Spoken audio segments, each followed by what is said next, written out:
തൻ്റെ കരുണയത്രയോ അതിവിശിഷ്ടം, തൻ സ്നേഹം ആശ്ചര്യമേ.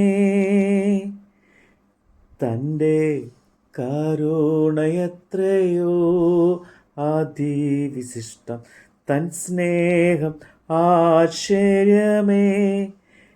ലംഘനങ്ങളും എന്നാകൃത്യങ്ങളുമെല്ലാം അകറ്റിയ തൻ്റെ സ്നേഹത്താ.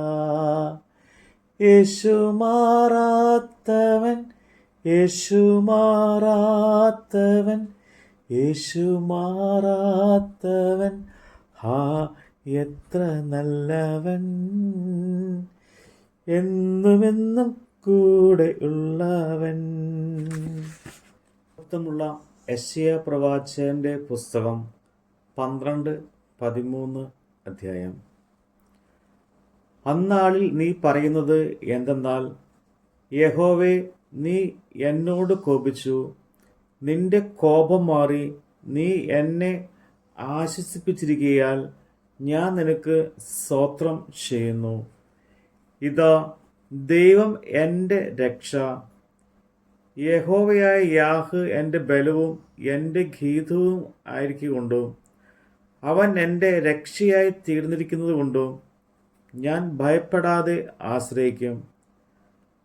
അതുകൊണ്ട് നിങ്ങൾ സന്തോഷത്തോടെ രക്ഷയുടെ ഉറവുകളിൽ നിന്ന് വെള്ളം കോരും. അന്നാളിൽ നിങ്ങൾ പറയുന്നത്, യഹോവയ്ക്ക് സ്തോത്രം ചെയ്യുവിൻ, അവൻ്റെ നാമത്തെ വിളിച്ചപേക്ഷിപ്പിൻ, ജാതികളുടെ ഇടയിൽ അവൻ്റെ പ്രവൃത്തികളെ അറിയിപ്പിൻ. അവൻ്റെ നാമം ഉന്നതമായിരിക്കുന്നു എന്ന് പ്രസ്താവിപ്പിൻ. യഹോവയ്ക്ക് കീർത്തനം ചെയ്യുവിൻ, അവൻ ശ്രേഷ്ഠമായത് ചെയ്തിരിക്കുന്നു. ഇത് ഭൂമിയിൽ എല്ലായിടവും പ്രസിദ്ധമായി വരട്ടെ. സിയോൻ നിവാസികളെ, ഇസ്രയേലിൻ്റെ പരിശുദ്ധൻ നിങ്ങളുടെ മധ്യേ വലിയവനായിരിക്കയാൽ ഘോഷിച്ച് ഉല്ലസിപ്പിൻ. ആമോസിൻ്റെ മകനായ യെശയ്യാവ് ബാബേലിനെ കുറിച്ച് ദർശിച്ച പ്രവാചകം. മൊട്ടക്കുന്നിന്മേൽ കൊടി ഉയർത്തുവിൻ, അവർ പ്രഭുക്കന്മാരുടെ വാതിലുകൾ കാത്തു കടക്കേണ്ടതിന് ശബ്ദമുയർത്തി അവരെ കൈകാട്ടി വിളിപ്പിൻ. ഞാൻ എൻ്റെ വിശുദ്ധീകരിക്കപ്പെട്ടവരോട് കൽപ്പിച്ച് ഗർവത്തോടെ ഉല്ലസിക്കുന്ന എൻ്റെ വീരന്മാരെ ഞാൻ എൻ്റെ കോപത്തെ നിവർത്തിക്കേണ്ടതിന് വിളിച്ചിരിക്കുന്നു. ബഹുജനത്തിൻ്റെ ഘോഷം പോലെ പർവ്വതത്തിൽ പുരുഷാരത്തിൻ്റെ ഒരു ഘോഷം കൂടിയിരിക്കുന്ന ജാതികളുടെ രാജ്യങ്ങളുടെ ആരവം. സൈന്യങ്ങളുടെ യഹോവ യുദ്ധ സൈന്യത്തെ പരിശോധിക്കുന്നു. ദേശത്തൊക്കെയും നശിപ്പാൻ ദൂരദേശത്തു നിന്നും ആകാശത്തിൻ്റെ അറ്റത്തു നിന്നും യഹോവയും അവൻ്റെ കോപത്തിൻ്റെ ആയുധങ്ങളും വരുന്നു. യഹോവയുടെ ദിവസം സമീപിച്ചിരിക്കൊണ്ട് മുറയിടുവിൻ, അതു സർവശക്തനിൽ നിന്ന് സർവനാശം പോലെ വരുന്നു. അതുകൊണ്ട് എല്ലാ കൈകളും തളർന്നു പോകും, സകല ഹൃദയവും ഉരുകിപ്പോകും. അവർ ഭ്രമിച്ചു പോകും, വേദനയും ദുഃഖവും അവർക്ക് പിടിപെടും. നോവ് കിട്ടിയ സ്ത്രീ എന്ന പോലെ അവർ വേദനപ്പെടും. അവർ അന്യോന്യം തുറിച്ചു നോക്കും, അവരുടെ മുഖം ജ്വലിച്ചിരിക്കും. ദേശത്ത് ശൂന്യമാക്കുവാനും പാപികളെ അതിൽ നിന്ന് മുടിച്ചു കളയുവാനും യഹോവയുടെ ദിവസം ക്രൂരമായിട്ട് ക്രോധത്തോടും അതികോപത്തോടും കൂടെ വരുന്നു. ആകാശത്തിലെ നക്ഷത്രങ്ങളും നക്ഷത്ര രാശികളും പ്രകാശം തരികയില്ല.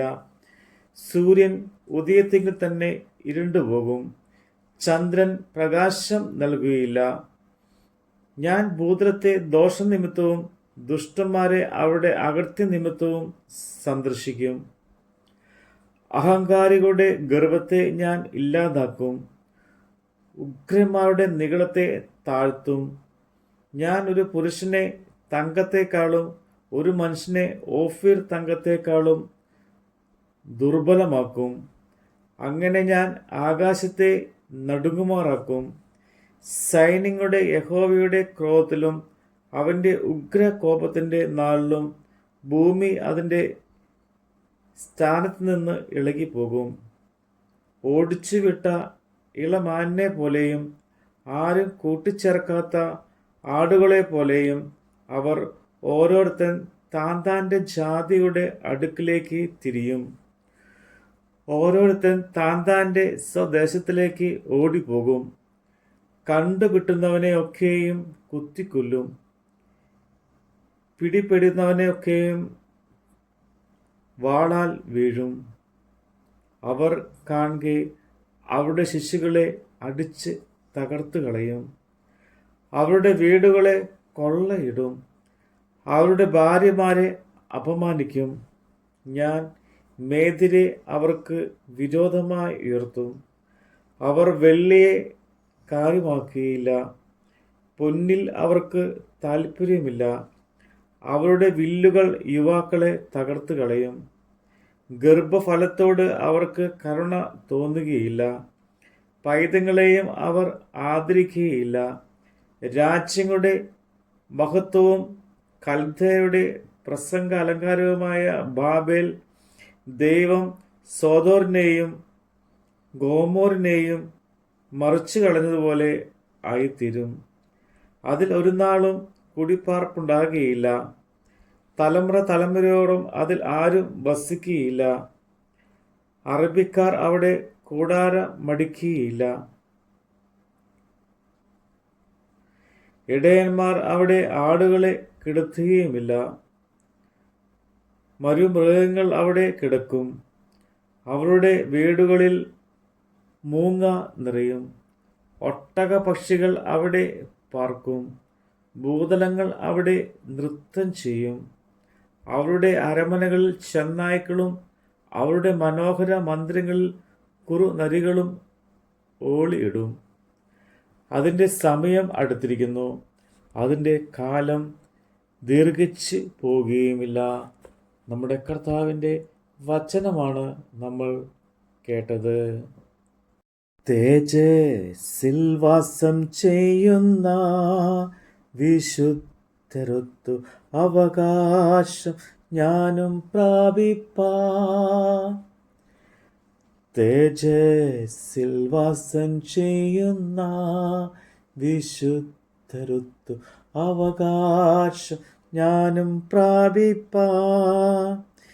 ദിവ്യാത്മാവാ ശക്തീകരിച്ചെന്നെയും തൻ സന്നിധിയിൽ നിർത്തിയിടുമേ. യേശു മാറാത്തവൻ, യേശു മാറാത്തവൻ, യേശു മാറാത്തവൻ, ആ എത്ര നല്ലവൻ. എന്നുമെന്നും കൂടെയുള്ളവൻ, എന്നുമെന്നും കൂടെയുള്ളവൻ.